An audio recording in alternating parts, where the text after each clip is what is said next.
Hey guys, this is Vampire Bride. This is an update video to my previous video called Beginning Collection. If you have not seen that video or wish to view it, it will be in a link in the description below. I'm always searching sites like Craigslist and Facebook Marketplace for people in our area selling games and other things that I'm looking for. Most days I don't find anything worthwhile, but every once in a while there's a good deal out there. A few months ago, I got in contact with a really nice couple that was selling 125 Xbox games as a bundle. They were selling it for a really good price, so that was really hard to pass up on. It was an hour or so drive to get to their place, but the deal was worth it. I got there and checked through all the games, making sure they were in good condition. I hadn't seen the name of the games, as in the pictures you couldn't read all of them. So I had no idea what games were even there. I expected a whole bunch of sports games or games like Call of Duty, games that you find at every gaming store. But to my surprise, there was actually some rarer games or games that you don't see as often, such as Hellboy, Wanted, and Lost Via Domos, which were a few games that I have been looking for to add to my collection. The couple was really nice. They told us that their Xbox had burned up and they just wanted to get rid of the collection to make some room. They were a bit of collectors themselves. They had quite a few different systems and games for the systems and a huge shelf of DVDs. They just wanted to get these games gone, so they had posted them for a really great price. I stayed and talked to the couple for about an hour. It's great to be able to connect with people that have similar interests. That in itself made this deal worth it. This was by far my biggest gaming pickup. Of course, there was some that I already had in my collection, and some that I didn't want to keep because they weren't complete. They didn't have the cover photo or manual that goes with the game, and I wanted to have all of it before I put it in the collection. So I ended up keeping 60 of the games and selling the rest, being able to make a profit off of the great deal I found. Anyways, I wanted to talk some about and show you guys some of the games that I've picked up in the last 6 months.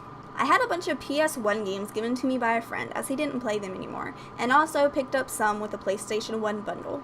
I also got Tomb Raider for the PlayStation 1. My absolute favorite new addition to my collection is my Wii U.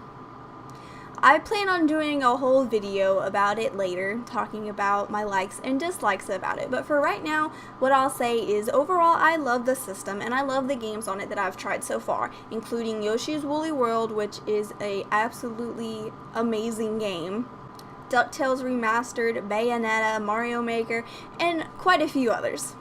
Now I'm just going to kind of highlight the games that I picked up in the last 6 months, show a little bit of gameplay, and talk a little bit about them.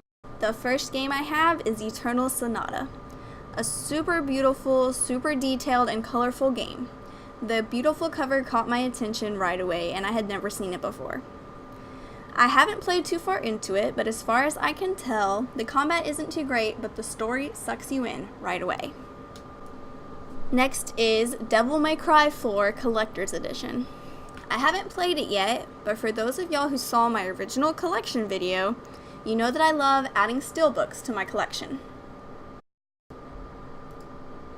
Then we have Bullet Witch, which is a third-person shooter taking place in a post-apocalyptic world.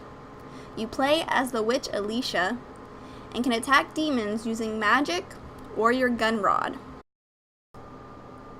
I haven't played far into it, but as far as I can tell, it's a really interesting game, although it only received 55 on Metacritic. Then we have Mighty Number 9, a highly criticized game on the Wii U that I actually love.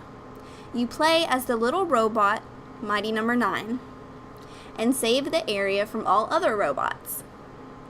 It's a fairly difficult game, mostly because if you run out of lives, you have to start that level over, and the levels are pretty long.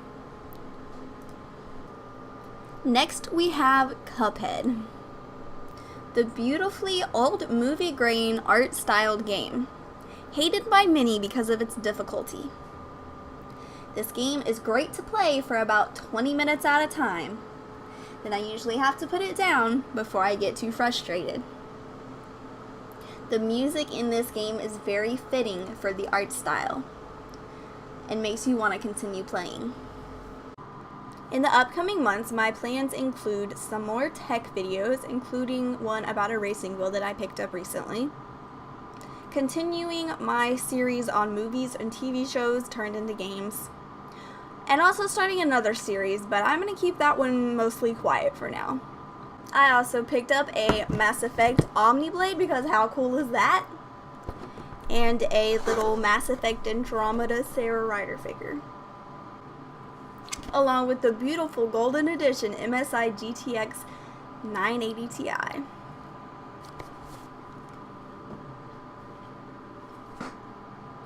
I'll do more of these videos months down the road to show what I've added to my collection for those who are interested. Also, I created a Patreon page. For those of you who don't know what that is, it's a website to help creators be able to keep creating. If you're interested, you can check out my Patreon account at patreon.com/firehawkformula, the same as on my YouTube, where you can find out more information and decide if you want to help support my channel and become a part of my Patreon community. As usual, thank you guys for watching, and hit that subscribe button for more.